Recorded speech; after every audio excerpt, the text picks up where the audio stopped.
창세기 18장 1절에서 15절 말씀.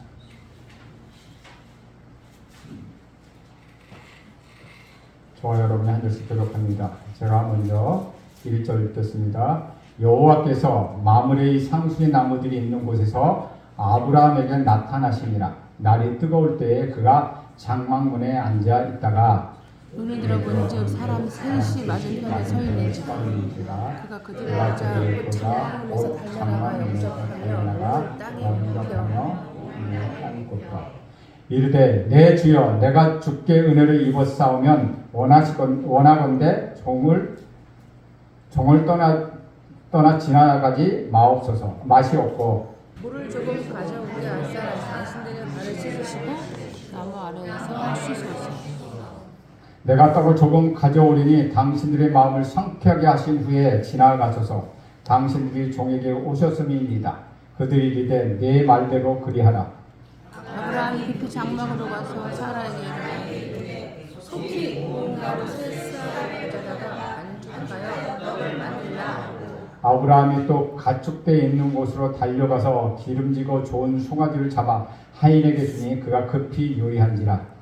아브라함이 엉긴 젖과 우유와 하인이 요리한 송아지를 가져다가 그들 앞에 차려놓고 나무 아래에 모셔 서매 그들이 먹으니라. 그들이 아브라함에게 이르되 내 아내 사라가 어디 있느냐? 대답하되 장막에 있나이다.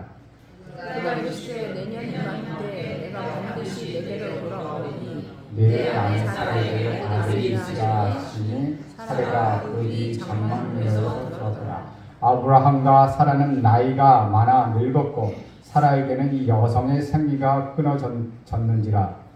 여호와께서 아브라함에게 이르시되 사라가 왜 내 웃으며 주인을 잃었으니 내게 무슨 영광이 있으리까. 여호와께서 아브라함에게 이르시되 사라가 왜 웃으며 이르기를 내가 늙었거늘 어떻게 아들을 낳으려 하느냐. 이 못한 일이 없느냐. 기한이 이를 때 내가 내게로 돌아오니 사라에게 아들이 있으리라. 함께 있습니다. 사라가 두려워하여 부인하여 이르되 내가 웃지 아니하였나이까. 이르시되 아니라 내가 웃었느니라. 아멘. 이것은 주님의 말씀입니다. 지난주에 봤던 창세기 17장 22절에 보면 하나님이 나타나셔서 여러 가지 말씀을 하신 후에 떠나가셨습니다. 그런데 오늘 18장 1절에 보면 하나님께서 다시 아브라함에게 찾아오셨습니다. 하나님은 우리를 잊지 않고 늘 우리를 찾아오십니다. 1절 2절에 보면 여호와께서 마므레의 상수리 나무들이 있는 곳에서 아브라함에게 나타나시니라. 날이 뜨거울 때 그가 장막문에 앉아있다가 눈을 들어본 적 사람 셋이 맞은편에 서 있는지라. 그가 그들을 보자 곧 장막문에서 달려나가 영접하며 몸을 땅에 굽혀라고 기록하고 있습니다. 아브라함은 24년 동안 자기 경험을 통하여서 자기가 만들고 자기가 생각한 인간적인 믿음을 가지고 있었습니다. 하나님을 믿으면서도 고민하는 삶, 그 삶을 24년 동안이나 살았다는 것이죠. 그러나 하나님은 그런 아브라함을 끝까지 포기하지 않으시고 언제나 격려하시고 아브라함을 받아주셨습니다. 하나님께서 아브라함에게 나타나셔서 내년 이 시기에, 내년 이맘때에 내 아내 사라가 아들을 낳을 것이며 그 이름이 이삭이라고 하라고 그 전에 말씀하셨습니다. 수많은 약속을 다시 한번 주셨다는 것입니다. 그리고 할례를 명하셨습니다. 그래서 아브라함은 하나님의 말씀에 따라 자기 자신뿐만 아니라 이스마엘과 자기 집에서 길렀던 사람들과 돈으로 샀던 사람들 모든 사람에게 할례를 행하였습니다. 바로 이 순간부터 아브라함의 믿음은 하나님이 주신 그 믿음으로 변하기 시작했습니다. 아브라함은 만분의 상수리 나무 숲을 근처에 장막을 치고 살았습니다. 어느 날 지중해의 태양의 장렬하는 정오에 장막 입구에 앉아서 여러 가지 생각이 잠겨 있었습니다.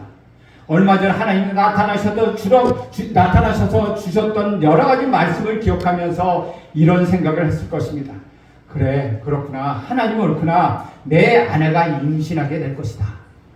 바로 그때였습니다. 전혀 예기치 못했던 일이 생겨났습니다. 자기 앞에 3명의 사람이 나타났습니다. 그들은 보통 사람이 아니었습니다. 아마도 굉장히 존귀한 자들이었을 것 같습니다. 형언할 수 없는 영광스러운 모습을 했던 사람들이었을 것입니다. 그들을 본 아브라함은 맞이하러 달려나갔습니다. 그러나 그는 걷지도 않고 뛰어나갔다는 것이죠. 그리고 고개를 숙이고 몸을 굽혀 그들을 영접했습니다. 이런 대접은 존귀한 자들에게만 할 수 있는 일이라는 것입니다. 아브라함은 그들을 진심으로 환영했습니다.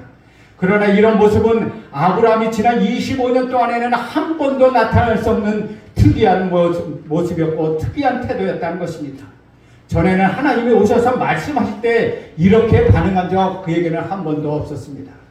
지금 나타난 이 세 사람은 누구입니까? 1절을 보면 알 수 있습니다. 여호와께서 나타나셨다라고 말씀하고 있습니다. 야훼 하나님 여호와 하나님께서 찾아오신 것입니다. 그런데 2절에는 그 하나님이 세 사람의 모습으로 나타나셨다는 것입니다. 우리는 여기서 하나님에 관한 굉장히 놀라운 사실을 발견하게 됩니다. 그것은 하나님의 사람의 모습으로 오셨다는 사실입니다. 지금까지 하나님은 말씀만 하셨습니다. 아브라함아, 너는 내 친척의 아비의 집을 떠나 내가 지시할 땅으로 가라는 말씀도 음성으로 들었고 환상 중에서 말씀을 듣게 되었습니다. 그러나 사람으로 오셔서 말씀하시는 하나님을 단 한 번도 만난 적이 없었습니다. 이제야 와서 처음으로 사람으로 오신 우리 하나님을 만나게 된 것이었습니다. 세 사람은 삼위일체로 해석할 수 있겠지만 히브리서 13장 2절에 보면 사람을 사람으로 대접해야 한다고 이야기하면서 구약의 한 사건을 이렇게 이야기합니다. 히브리서 13장 2절에 보면 손님 대접하기를 잊지 마라. 이로써 부지 중에 천사를 대접한 이들이 있었느니라. 부지 중에 천사를 대접한 이들이 있었다. 바로 이것은 아브라함이 천사를 대접한 이를 이야기하고 있습니다. 따라서 이 세 사람 중에 한 분은 하나님이셨고 나머지 두 사람은 천사들로 볼 수 있었다는 것이죠. 어쨌든 아브라함은 사람으로 오신 하나님을 만나게 되었다는 것입니다. 그러면 여기서 나타난 하나님은 어떤 분이십니까? 이분은 이방신과는 전혀 다르신 분이십니다. 이방신은 저 멀리 있는 신, 무서운 신, 너무나도 위험이 있고 인간을 숨도 못 쉬게 할 만큼 권위 있는 그런 신이었습니다. 바알과 아세라, 로마와 그리스 신화에 나온 신들이 바로 그런 신들이었습니다. 그러나 우리 하나님은 그런 신들과는 전혀 다르다는 것입니다. 아브라함에게 나타나셨고 또한 저와 여러분에게 말씀하시고 함께 하시는 하나님은 말씀하시는 하나님이라는 것입니다. 우리가 외롭고 힘들 때 우리에게 음성을 들려주시고 절망할 때 용기를 주시고 길을 잃을 때 길을 가르쳐 주시고 두려움에 쌓일 때 두려워하지 말라 나는 너의 전능한 하나님이라고 친히 말씀하시는 그런 인격적인 분, 가까이 계셔서 우리와 대하시는 그런 하나님이시라는 것이죠. 그러나 더 놀랍게도 우리는 사람의 모습으로 오셔서 이야기하고 음식도 같이 나누시는 하나님을 볼 수 있다는 것입니다. 하나님은 그렇게 우리 가까이에 계시는 분이십니다. 이런 모습은 먼 인류의 모든 죄를 짊어지고 십자가에 지신 사람의 모습으로 오신 우리 구주 예수 그리스도에게도 나타난다는 것이죠. 얼마나 놀라운 일이겠습니까? 사람으로 오신 예수 그리스도, 그분은 창세전에 이미 아브라함에게 나타나셨던 바로 그 하나님이셨다는 것입니다. 하나님은 인간으로 오시는 분이십니다. 어쩌면 이 자리에서도 계실지도 모릅니다. 여러분 가운데 계실지도 모른다는 것입니다. 많은 사람들이 예배를 드리러 올 때 하나님을 생각하며 교회로 옵니다. 그러나 실제로 하나님께서 이 자리에 계시다고 믿는 사람 별로 없습니다. 간단히 하나님이 살아계시다는 사실만 기억해낼 뿐이라는 것이죠. 이 차이는 마치 내가 이 자리에 설교하고 있을 때 직접 제가 나와서 설교하느냐 아니면 미리 비디오로 찍어놓은 것을 틀어놓느냐 하는 차이와 같다는 것이죠. 또는 대개 어떤 사람이 얼굴을 보지 않고 이야기하면 험한 이야기를 마다하지 않고 늘어놓지만 막상 그 사람의 얼굴을 보면은 그런 말을 꺼내지 못하는 것과 같은 이치입니다. 하나님 개념이나 사상이나 철학이 아니라 바로 지금 여기에 계시는 여러분의 하나님이 일어난 것입니다. 본문에 나타나는 하나님은 말씀하는 하나님이시며 볼 수 있는 하나님이시며 만져지는 하나님이시며 느껴지는 하나님이라는 것입니다. 욥도 이러한 하나님을 경험했습니다. 욥기 52장 2절에 보면 이렇게 고백합니다.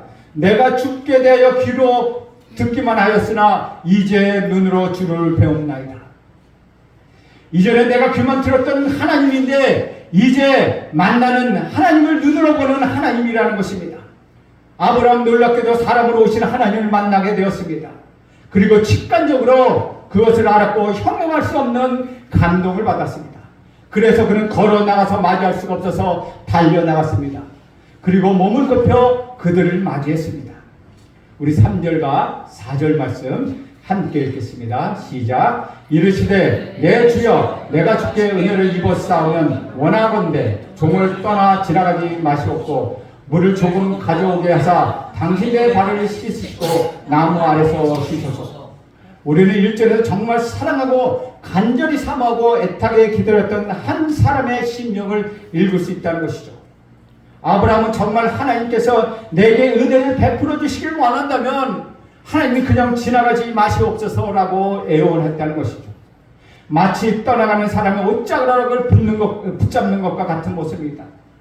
떠나가지 마시고 여기 잠깐 계십시오. 떠나가시면 나는 죽고 말 것입니다. 나는 당신의 발을 씻겨드리고 싶습니다. 여기서 잠깐 쉬십시오. 이런 모습은 지난 24년간 아브라함에게서는 단 한 번도 볼 수 없었던 믿음의 모습이었습니다. 아브라함은 변했습니다. 저는 이렇게 변화된 아브라함을 보면서 신약의 한 여인을 생각해냈습니다. 예수님께서는 그 여인의 집에 들어갔을 때 그 여인은 아무것도 하지 않고 자기 방에 들어가 그렇게 소중히 아꼈던 향유를 담은 옥합을 가지고 나왔습니다. 예수님 옆에 조용히 무릎 꿇고 그 값비싼 향유 옥합을 깨트리며 예수님의 발에 부었습니다. 그리고 눈물을 흘리며 자신의 머리카락으로 예수님의 발을 닦았습니다. 이것이 향기나는 진정한 예배라는 것입니다. 그 향유 옥합을 깨뜨린 그 집안은 그 향기로 가득 찼을 뿐만 아니라 그 향기가 밖으로까지 퍼져나갔을 것입니다. 그런데 성령을 받지 못한 하나님을 만나본 기억이 없는 사람은 이런 마음과 예배를 이해하지 못합니다. 오히려 그들을 비판합니다. 가룟 유다가 말합니다. 가룟 유다는 사회주의 사상을 가진 사람이었습니다. 그는 저런 값비싼 향유를 왜 낭비하느냐? 예수님은 그것을 원하시지 않을 것이다. 그것을 예수님의 발에 붓는 것보다 그것을 팔아서 가난한 자를 돕는 것, 그것을 더 원하실 것이다 라고 그는 생각했습니다. 그러나 그것은 자기 마음대로 한 생각이었다는 것이죠. 우리 예수님은 그렇게 생각하지 않았습니다. 유다야, 내 생각은 옳지 않다. 잊어야는 내가 내게 장사를 지내고 있는 것이다. 지금 이 여인은 거룩한 낭비를 하고 있다 라고 말씀하고 계시다는 것이죠. 사랑하는 여러분, 사랑하는 사람과 식사를 하면 아무 데나 가서 아무 음식이라면 없습니까? 그렇지 않다는 것이죠. 연애할 때 보면 좋은 사람 되면 조금 더 좋은 곳에 가서 먹으려고 합니다. 돈이 조금 더 들더라도 멋있고 근사한 곳에 가서 먹지 않겠습니까? 따지고 보면 이건 낭비라고 할 수 있습니다. 집에 가서 밥을 해먹으면 10분의 1도 들지 않을지도 모릅니다. 그러나 그녀를, 그 남자를 사랑하니 돈을 쓰는 것입니다. 사랑하기 때문에 낭비하는 것입니다. 우리는 하나님께 낭비할 때가 있습니다. 그렇게 하지 않아도 되지만 나 자신의 시간을 드립니다. 몇 시간만 더 들어도 되지만 24시간 모두 하나님께 드립니다. 하나님이 좋아서 더 드리고 싶어서 내 시간, 내 재물, 내 자존심, 심지어는 나의 직업, 나의 생명까지 드리고 있다는 것입니다.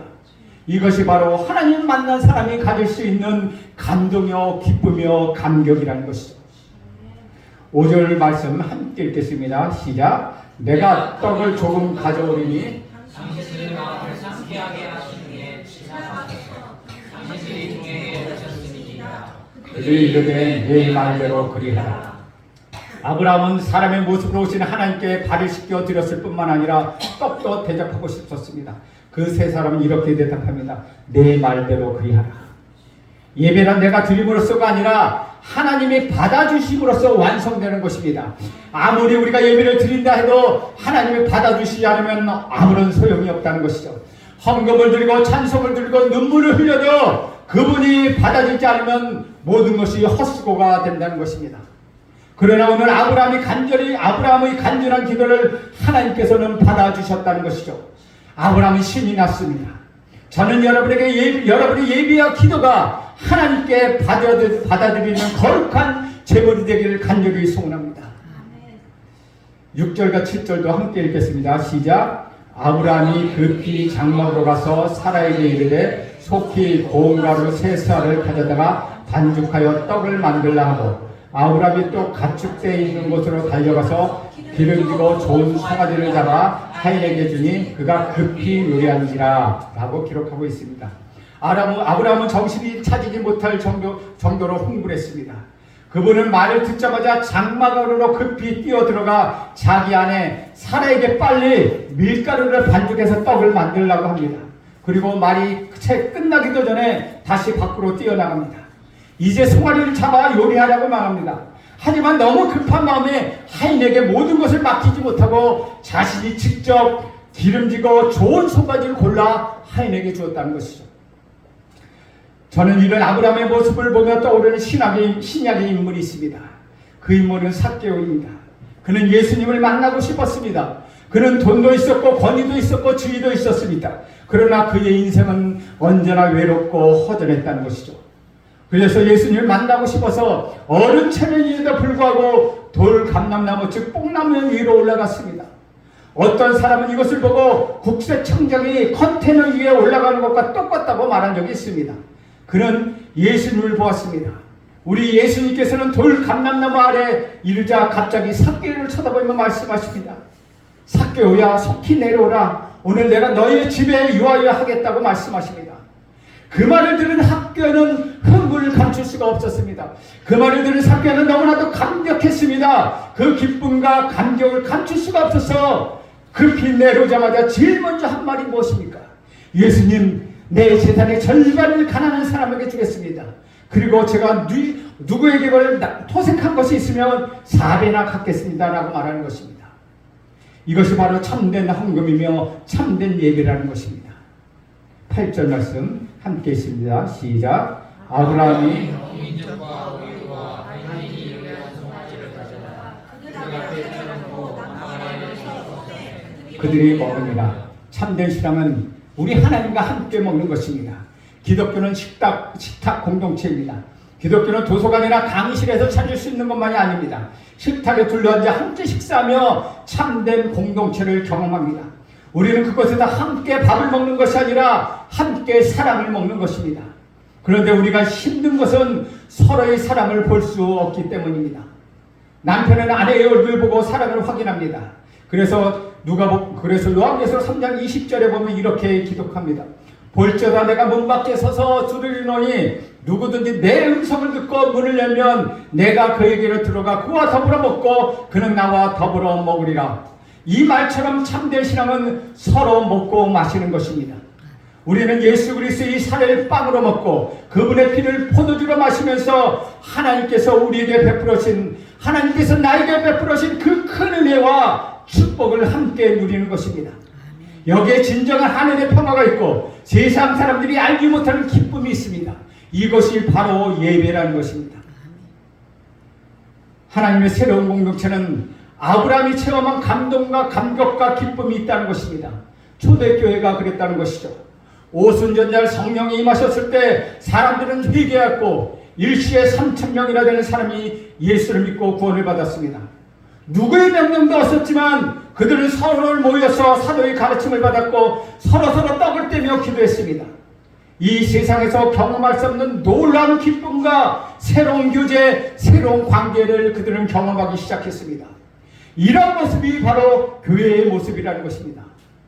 오늘날 교회가 세상을 변화시키지 못하는 이유는 교회의 이런 공동체의 모습이 떠나 세상처럼 닮아가고 있기 때문입니다. 아브라함과 이 세 사람은 풍성한 식탁을 나무 및 그늘에서 함께 나누고 있습니다. 9절 말씀 함께 읽겠습니다. 시작. 그들이 아브라함에게 이르되 내 아내 사라가 어디 있느냐 대답하되 장막에 있나이다. 세 사람이 배불리 먹고 나서야 이야기를 시작합니다. 이제까지 자신들이 아브라함을 찾아온 이유를 그들은 말하지 않고 있었습니다. 교제하고 관계가 형성된 이후에야 자기가 온 목적을 말하게 됩니다. 먼저가 예배가 있어야 사명이 존재하는 것입니다. 관계와 교제가 있을 때야 서로 사명이 주어진다는 것입니다. 그러나 우리는 일부터 먼저 하려고 합니다. 그래서 일이 피곤하고 힘이 들다는 것이죠. 하나님과 깊은 관계를 형성하고 나서야 일을 하면 즐겁고 신이 나는 것입니다. 그럴 때는 밤을 새워도 즐겁다는 것이죠. 10절 말씀 함께 읽겠습니다. 시작. 그가 이르시되 내년 이맘때에 내가 반드시 네게로 돌아오리니 내 아내 사라에게 아들이 있으리라 하시니 사라가 그 뒤 장막문에서 들었더라. 하나님이 찾아오신 목적 무엇입니까? 아브라함의 아내 사라에게 아들이 있을 것이라, 즉 내가 아들을 낳을 것이라고 말씀하시는 것입니다. 하나님은 아브라함에게 25년 전에 지금이나 예전 25년 전이나 지금이나 변함없이 똑같은 말씀을 하십니다. 우리 하나님 이 여러분을 향하여 변함없이 말씀하시는 것 오직 하나라는 것입니다. 나는 너를 사랑한다. 나는 너를 잊지 않으리라. 너는 나를 잊을 것이다. 그래도 나는 너를 포기하지 않고 너를 포기하지 않고 사랑할 것이다. 내가 나를 배신해도 나는 너를 배신하지 않을 것이다. 나는 너를 끝까지 사랑할 것이다. 내가 내 인생을 끝까지 책임질 것이다. 라고 한결같이 말씀하신다는 것입니다. 하나님께서 아브라함에게 변함없이 말씀하신 것, 내게 아들 있을 것이라는 말씀이었습니다. 어떤 불가능한 것이 있다 할지라도 그것을 뛰어넘어 내가 한 약속은 반드시 이루실 것이라고 지금 말씀하고 계시다는 것이죠. 이번에는 그 말씀을 사라에게 하고 싶었습니다. 그 아내를 찾으셨습니다. 그러나 여기서 알 수 있는 것은 남편이 믿음이 있다고 하더라도 아내가 믿음이 있는 것은 아니라는 것이죠. 아직 사라는 불신앙과 인간적인 믿음 가운데 있었습니다. 아브라함은 자기가 잘못되었다는 것을 알았고 그래서 인간적인 믿음을 버렸지만은 사라는 아직 그렇게 하지 못했다는 것이죠. 11절과 12절 말씀도 함께 읽겠습니다. 시작. 아브라함과 사라는 나이가 많아 늙었고 사라에게는 여성의 생기가 끊어졌는지라. 사라가 속으로 웃어 이르되 내가 노쇠하였고 내 주인도 늙었으니 내가 무슨 즐거움이 있으리요. 사라는 속으로 웃었다는 것이죠. 도대체 내 나이가 몇 살인데 내가 아들을 낳을 수 있단 말인가? 라고 생각했다는 것입니다. 이름이 사레에서 사라로 바뀌었는데도 그녀는 하나님을 믿지 못했습니다. 하나님을 믿기는 했지만 하나님의 능력을 믿지 못했다는 것이죠. 바로 이것이 우리들의 모습이 아니겠습니까? 여러분, 하나님을 믿지만 하나님의 능력까지 믿으십니까? 그렇지 못한 것이 현실이라는 것이다. 믿으려고 하지만 믿어지지 않는다는 것이죠. 그러나 언제나 인간적인 생각을 돌아가고 만다는 것입니다. 그렇기 때문에 우리가 믿으면서도 외롭고 하나님을 의지하면서도 우리 마음에 한쪽에 불안함이 있어서 어떤 사람들은 점쟁이를 찾아가서 점을 보기도 한다는 것이죠. 13절 말씀 함께 읽겠습니다. 시작. 여호와께서 아브라함에게 이르시되 사라가 왜 웃으며 이르시기를 내가 늙었거를 어떻게 아들을 낳으리려 하느냐. 하나님께서는 사라의 불신앙을 지금 지적하고 계시다는 것입니다. 우리 하나님이 속은 타돌아갑니다. 약속의 자녀를 주시기 직전인데도 사라는 아직 불신앙 가운데 있었다는 것입니다. 얼마나 우리 하나님의 마음이 안타깝겠습니까? 그래서 하나님이 지금 이곳에 찾아오셨다는 것입니다. 14절 말씀 함께 읽겠습니다. 시작. 여호와께 능하지 못한 일이 있겠느냐. 기한이 이를 때 내가 네게로 돌아오리니 사라에게 아들이 있으리라. 이런 일이 마리아에게도 있었다는 것이죠. 자신이 남자를 경험한 일이 없는데 어떻게 아들을 낳겠느냐고 물었을 때 하나님의 천사가 이렇게 말합니다. 하나님의 말에는 능치 못한 일이 없느니라. 하나님의 말씀에는 능치 못한 일이 없다는 것입니다. 지금 우리가 조금 전에 찬양한 것처럼 말씀을 의지하여 깊은 곳에 그물을 던졌을 때 수많은 물고기가 올라오지 않았습니까? 하나님에는 능치 못한 일이 없다는 것입니다. 이 말씀을 듣는 순간 마리아는 새로운 믿음을 가지기 시작했습니다. 주여 계집종용이 말씀대로 이루어지이다 라고 고백한 후에 임신하게 되었다는 것입니다. 하나님은 아브라함이 지난 24년간 간직했던 보잘것없는 믿음을 쥐어주시고 하나님이 주시는 새로운 믿음을 갖기를 원했습니다. 그리고 사라에게도 그것을 원하셨다는 것입니다. 지금 이 설교를 듣고 계신 여러분에게도 하나님께서 동일한 것을 원하시고 계신다는 것입니다. 여러분이 갖고 있는 인간적인 믿음을 버리고 하나님이 주신 진정한 믿음, 그 약속의 믿음을 가지시기를 우리 하나님은 원하고 계신다는 것입니다. 15절 말씀을 함께 보겠습니다. 시작. 사라가 두려워 부인하여 이르되 내가 웃지 아니하였나이다. 이르시되 아니라 내가 웃었느니라. 사라의 말대로 사라는 웃지 않았습니다. 단지 그녀는 속으로 웃었을 뿐이라는 것이죠. 우리는 겉으로 부인하지 않습니다. 겉으로는 좋은 그리스도인 척합니다. 그러나 속으로는 믿지 않습니다. 그러나 우리 하나님은 겉을 보시지 않고 중심을 보신다는 것입니다. 아니라 내가 웃었느니라 믿음이 있는 것 같지만 실제로 믿지 않고 있지 않느냐, 그래서 불안하고 그래서 두려운 것이 아니냐라고 말씀하십니다. 하나님 지금 그녀의 잘못을 바로잡아 주고 계시다는 것이죠. 사라는 자신의 잘못과 하나님의 바로잡음을 통하여 평생 이 사건을 잊지 않았을 것입니다. 정말 말도 안 되는 이야기, 들었을 때는 웃음밖에 나오지 않는 그 말을 하나님께서 그 능력으로 성취하셨습니다. 하나님의 능력은 불가능이 가능으로 바꾸게 말씀하십니다. 사라는 평생도록 하나님의 이 놀라운 능력을 기억했을 것입니다. 그리고 먼 훗날 태어난 이삭을 보면서 웃을 때마다 자신의 의심의 웃음을 기쁨의 웃음으로 바꿔주신 하나님의 능력과 약속을 이루시는 하나님의 신실하심을 기억했을 것입니다.